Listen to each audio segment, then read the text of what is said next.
श्रीमती नारायण देवी अग्रवाल चॅरिटेबलच्या माध्यमातून समाजसेवेत सक्रिय योगदान देणारे बहुआयामी व्यक्तिमत्व डॉक्टर ईश्वर किसनलाल अग्रवाल।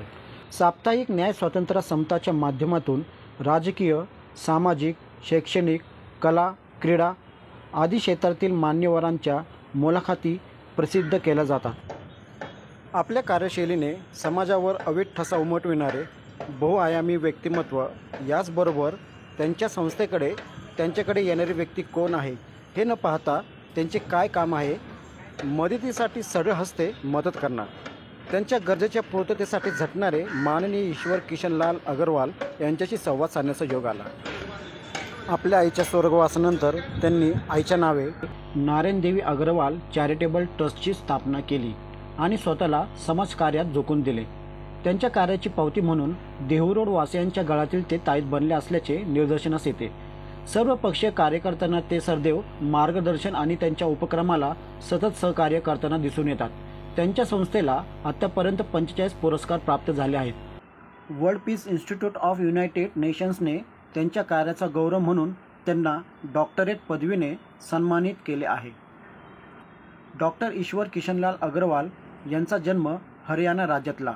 त्यांचे प्राथमिक शिक्षण ते महाविद्यालयीन शिक्षण तेथेच पूर्ण केले। त्यांचे आजोबा नामवंत ॲडव्होकेट होते। त्यांचे आजोबा पंडित जवाहरलाल नेहरू यांच्या सहवासात वावरले। वडील गव्हर्नमेंट कॉन्ट्रॅक्टर होते आणि त्यांची हरियाणा टिम्बर्स नावाची कंपनी स्थापन केली होती। त्यांच्या टिम्बर्सचा व्यवसाय सर्वदूर पोहोचला होता। नेपाळ येथेही त्यांनी व्यवसायाचे बस्तान बसवले होते। पंचकोशीमध्ये त्यांच्या वडिलांच्या शब्दाचा मान असायचा। त्यांचे वडीलही वेळोवेळी सर्वांना आर्थिक सहाय्य करायचे। शाळा, कॉलेज, हॉस्पिटल यांना देणगी रूपाने सहकार्य करायचे। वडिलांच्या याच पावलावर पाऊल ठेवून त्यांनी कार्य करत असल्याचे जाणवते। त्यांच्या वडिलांनी उत्तर प्रदेश येथील एका कालव्याचे काम घेतले होते। जवळजवळ 40 लाख रुपयाचे कॉन्ट्रॅक्ट होते। त्यावेळी त्यांच्याजवळ 70 शक्तिमान गाड्या, 500 उंट आणि 2000 गाढवे, शेकडो मनुष्यबळ घेऊन ते काम पूर्ण करत असताना, काम पूर्णत्वास येत असतानाच पर्जन्यवृष्टी होऊन त्यांना नुकसान सोसावे लागले। 40 लाख रुपयाचे काम घेतले होते। ते काम पूर्ण करता असताना 80 लाखापर्यंत खर्च पोहोचला। त्यांनी सर्व संपत्ती विकली, परंतु ते काम पूर्ण केले। त्यांच्या या कार्याची दखल वृत्तपत्रांनी घेतली। प्रसिद्ध वृत्तपत्र स्वतंत्र भारत यांनी सविस्तर वृत्त प्रसिद्ध केले होते। कर्जबाजारी झाल्याने या कुटुंबाने स्थलांतर केले। हे कुटुंब पुणे येथे आले आणि त्यांनी किराणा दुकान थाटले। ईश्वरांच्या आईने त्यांना सकाळी 6 वाजता तयार होऊन दुकानात पोहोचण्याचा सल्ला दिला। आजही ते नियमित 6 वाजता तयार असतात आणि त्यांची दिनचर्या सुरू आहे। उत्पन्नाचे स्रोत नसल्याने ईश्वर अग्रवाल यांनी काही काळ नोकरी केली। नोकरीनिमित्त ते दुबईला गेले। तेथे त्यांना मासिक 20,000 उत्पन्न होते।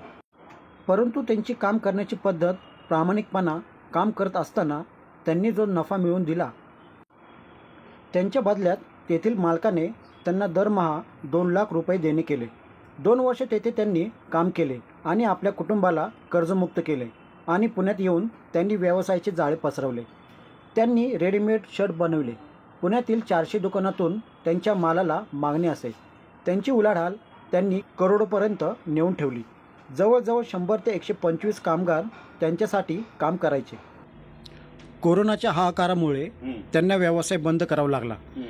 देहूरोड येथे त्यांनी गरिबांसाठी रुग्णसेवा केली। एका ओपीडीचे निर्माण करून डॉक्टर, नर्स आणि स्टाफची नियुक्ती केली।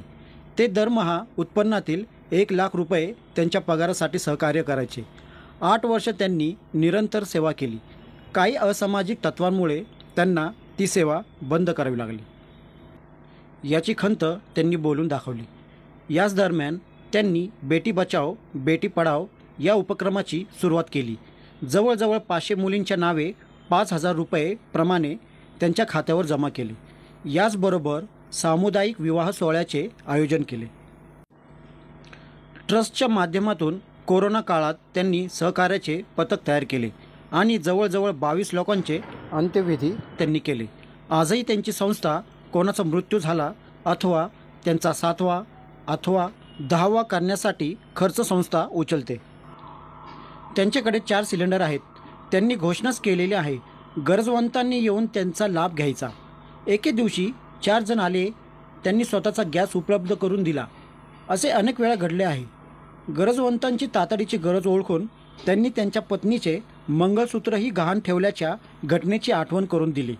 त्यांच्या या कार्यात त्यांची पत्नी, मुलगा यांचा मोलाचा वाटा आहे. त्यांची पत्नी गृहिणी असून त्यांच्या कार्यात त्यांना सतत मदत करतात. त्यांचा मुलगा शास्त्रज्ञ आहे. सध्या तो बंगलोर येथे आहे. वॅक्सिनच्या पथकामध्ये त्यांचा सहभाग होता. मुलाने कॅन्सरसारख्या दुर्धर आजारांवर औषध काढले आहे. लवकरच त्यांचा फायदा सर्वांना होईल. त्यांची मुलगी विवाहित आहे आणि देहुरोड येथे वास्तव्यास आहे. त्यांच्याकडे काम करणाऱ्या कामगारांच्या मुलाचे शिक्षण त्यांनी पूर्ण केले. ते व्यवस्थित स्वतःच्या पायावर आहे. याचे त्यांना खूप कौतुक वाटते. त्या मुलाने उच्च शिक्षण घेतले आणि परिवाराची जबाबदारी घेत असल्याने ते क्षण त्यांना आनंदित करतो. विचलित करणाऱ्या क्षणाबद्दल विचारले असता, कार्य करत असताना लोक विनाकारण बदनाम करतात. सामाजिक कार्यात अडथळा आणण्याचे प्रसंग त्यांना विचलित करतात. मदतीसाठी येणारे लोक जेव्हा मदत घेऊन त्यांना बदनाम करतात तेव्हा दुःख होत असल्याचे त्यांनी सांगितले. आजच्या तरुणींना काय संदेश द्याल तर विचारले असता आजच्या पिढीवर ते नाराज आहेत. आजच्या सुशिक्षित तरुणांनी आपल्या मातापित्यांना वृद्धाश्रम दाखविले. वृद्धाश्रम निर्माण होणे ही आजच्या पिढीची देण आहे असे ते सांगतात. भविष्यात त्यांनी शिक्षण आणि आरोग्य क्षेत्रासाठी काम करण्याचे स्पष्ट केले. ते शाळेची आणि हॉस्पिटल उभारण्याच्या प्रयत्नात आईचे आजारपण त्यांनी आईची मनोभावी सेवा केली. आईच्या मृत्यूनंतर विचलित न होता त्यांनी त्या दुःखातच बळ बनविले आणि आईच्या नावे नारायण देवी अग्रवाल चॅरिटेबल ट्रस्टच्या माध्यमातून वैद्यकीय सेवेत स्वतःला झोकून दिले. मुलाला शास्त्रज्ञ बनवण्याची प्रेरणा दिली. मुलाने शास्त्रज्ञ होऊन न थांबता वॅक्सिन आणि कॅन्सरसारख्या दुर्धर आजारांवर त्याने औषध निर्माण केले आणि वडिलांचे स्वप्न त्यांनी पूर्ण केले. आईच्या प्रेरणेने उभे राहिलेले व्यक्तिमत्व नक्कीच भारतातील तमाम मुलांना प्रेरणा देईल यात शंका नाही.